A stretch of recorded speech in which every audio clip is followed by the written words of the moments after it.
ಪ್ರಶ್ನೆ 1. April 24ರ RCB versus ಜಿಟಿ ಪಂದ್ಯ ಯಾವ ಕ್ರೀಡಾಂಗಣದಲ್ಲಿ ನಡೆಯಿತು? ಉತ್ತರ ಚಿನ್ನಸ್ವಾಮಿ. ಪ್ರಶ್ನೆ 2. ಟಾಸ್ ಗೆದ್ದು ಯಾವ ತಂಡ ಬೌಲಿಂಗ್ ಆಯ್ಕೆ ಮಾಡಿತು? ಉತ್ತರ ಆರ್ಸಿಬಿ. ಪ್ರಶ್ನೆ 3. ಪಂದ್ಯದ ಮ್ಯಾನ್ ಆಫ್ ದಿ ಮ್ಯಾಚ್ ಯಾರು? ಉತ್ತರ ವಿರಾಟ್ ಕೊಹ್ಲಿ. ಪ್ರಶ್ನೆ 4. ವಿರಾಟ್ ಕೊಹ್ಲಿ ಎಷ್ಟು ರನ್ ಗಳಿಸಿದರು? ಉತ್ತರ 81 ರನ್. ಪ್ರಶ್ನೆ 5.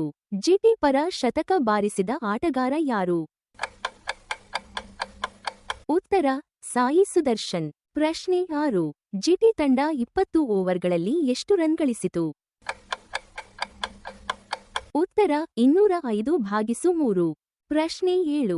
ಆರ್ಸಿಬಿ ಪರ 27 ಚೆಂಡಿನಲ್ಲಿ 55 ರನ್ ಬಾರಿಸಿದವರು ಯಾರು?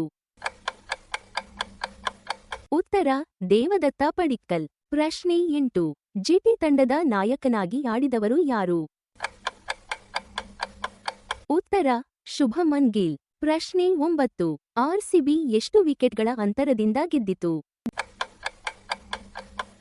ಉತ್ತರ 5 ವಿಕೆಟ್. ಪ್ರಶ್ನೆ 10. ಆರ್ಸಿಬಿ ಗೆಲುವಿನ ಸಮಯ ಎಷ್ಟು ಚೆಂಡುಗಳು ಬಾಕಿ ಇದ್ದವು? ಈ ಪ್ರಶ್ನೆಯ ಉತ್ತರವನ್ನು ಕಾಮೆಂಟ್ನಲ್ಲಿ ಬರೆಯಿರಿ. ಧನ್ಯವಾದಗಳು. ಲೈಕ್ ಮಾಡಿ, ಶೇರ್ ಮಾಡಿ, ಫಾಲೋ ಮಾಡಿ.